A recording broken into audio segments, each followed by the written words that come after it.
ಇಲ್ಲ, ಅದ್ರ ಬಗ್ಗೆ ನನಗೇನು ಹೇಳೋದಿಲ್ಲ.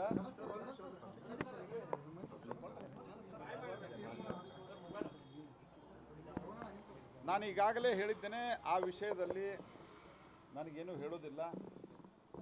ಪ್ರಜಾಪ್ರಭುತ್ವದಲ್ಲಿ ಚುನಾವಣೆ, ಅದರಲ್ಲಿ ಈ ಚುನಾವಣೆ ನಡೀತಾ ಇರೋದು ದೇಶದಲ್ಲಿ ಕಳೆದ 10 ವರ್ಷದಲ್ಲಿ ನಾವು ಬರೋಕ್ಕಿಂತ ಮೊದಲು ಸನ್ಮಾನ್ಯ ನರೇಂದ್ರ ಮೋದಿ ಅವರು ಅಂದರೆ ಅಧಿಕಾರಕ್ಕೆ ಬರೋಕ್ಕಿಂತ ಮೊದಲು ದೇಶ ಹೇಗಿತ್ತು, ಇವತ್ತು ದೇಶ ಹೇಗಿದೆ, ಜಗತ್ತಿನ 5ನೇ ಅತಿ ದೊಡ್ಡ ಆರ್ಥಿಕ ಶಕ್ತಿಯಾಗಿ ಹೊರಹೊಮ್ಮಿದ್ದೇವೆ. ಜಗತ್ತಿನ 3ನೇ ಅತಿ ದೊಡ್ಡ ಆರ್ಥಿಕ ಶಕ್ತಿಯಾಗಿ ದೇಶದಲ್ಲಿನ ಹಲವು ಜ್ವಲಂತ ಸಮಸ್ಯೆಗಳ ಪರಿಹಾರದ ಒಂದು ಹಂತದಲ್ಲಿದ್ದಾವೀಗ.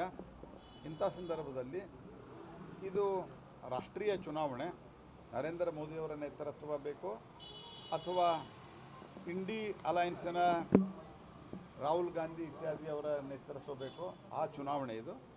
ನಾವು ಅದೇ ಒಂದು ವಿಷಯವನ್ನು ಇಟ್ಕೊಂಡು ಜನರ ಮುಂದೆ ಹೋಗ್ತಾ ಇದ್ವಿ ಮತ್ತು ಈ ಕ್ಷೇತ್ರದಲ್ಲಿ ನಾನು ಮಾಡಿದ್ದ ಅಭಿವೃದ್ಧಿಯನ್ನು ಇಟ್ಕೊಂಡು ಹೋಗ್ತಾ ಇದ್ವಿ.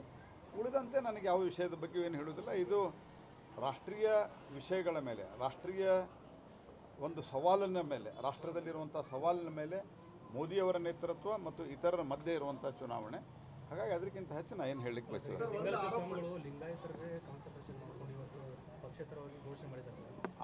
ಅವರು ನಾನು ಈಗಾಗಲೇ ಹೇಳಿದ್ದೇನೆ, ಅದರ ಬಗ್ಗೆ ನಂದೇನೂ ಕಾಮೆಂಟ್ ಇಲ್ಲ. ನಾನು ಅದರ ಬಗ್ಗೆ ಯಾವುದೇ ಕಾಮೆಂಟ್ ಮಾಡಲಿಕ್ಕೆ ಬಯಸೋದಿಲ್ಲ. ಅವರು ಏನು ನನ್ನ ಬಗ್ಗೆ ಹೇಳಿದ್ದಾರೆ ಅದು ನನಗೆ ಆಶೀರ್ವಾದ. ಅವ್ರೇನು ಮಾಡಿದ್ದಾರೆ ಅದಕ್ಕೆ ಯಾವುದೇ ಉತ್ತರ ಕೊಡಲಿಕ್ಕೆ ರಾಷ್ಟ್ರೀಯ ಪಕ್ಷದ ವಕ್ತಾರರು, ನಮ್ಮ ಎರಡೂ ಪಕ್ಷದ ವಕ್ತಾರರಿದ್ದಾರೆ, ಅವರು ಉತ್ತರ ಕೊಡ್ತಾರೆ. ನನಗೆ ಅದ್ರ ಬಗ್ಗೆ ಏನು ಹೇಳೋದು.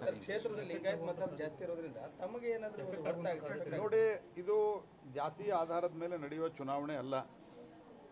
ಈ ಚುನಾವಣೆ ನಡೆಯುವುದು ರಾಷ್ಟ್ರೀಯ ಆಧಾರದ ಮೇಲೆ, ರಾಷ್ಟ್ರೀಯತೆಯ ಆಧಾರದ ಮೇಲೆ, ದೇಶದಲ್ಲಿ ಆಗಿರೋ ಪರ್ಫಾರ್ಮೆನ್ಸ್ ಆಧಾರದ ಮೇಲೆ ಮತ್ತು ನಮ್ಮ ಕ್ಷೇತ್ರದಲ್ಲಾದಂಥ ಅಭಿವೃದ್ಧಿ ಆಧಾರದ ಮೇಲೆ. ಹೀಗಾಗಿ ಇದು ಜಾತಿಯ ಆಧಾರದ ಮೇಲೆ ಚುನಾವಣೆ ನಡೆಯುವುದಿಲ್ಲ. ಈ ತ್ರಿಕೋನ ಸ್ಪರ್ಧೆ ಆಗುತ್ತೋ ಅದ್ರ ಬಗ್ಗೆ ಈಗ ಸದ್ಯ ಯಾವುದೇ ಕಾಮೆಂಟ್ ನಂದಿಲ್ಲ. Thank you.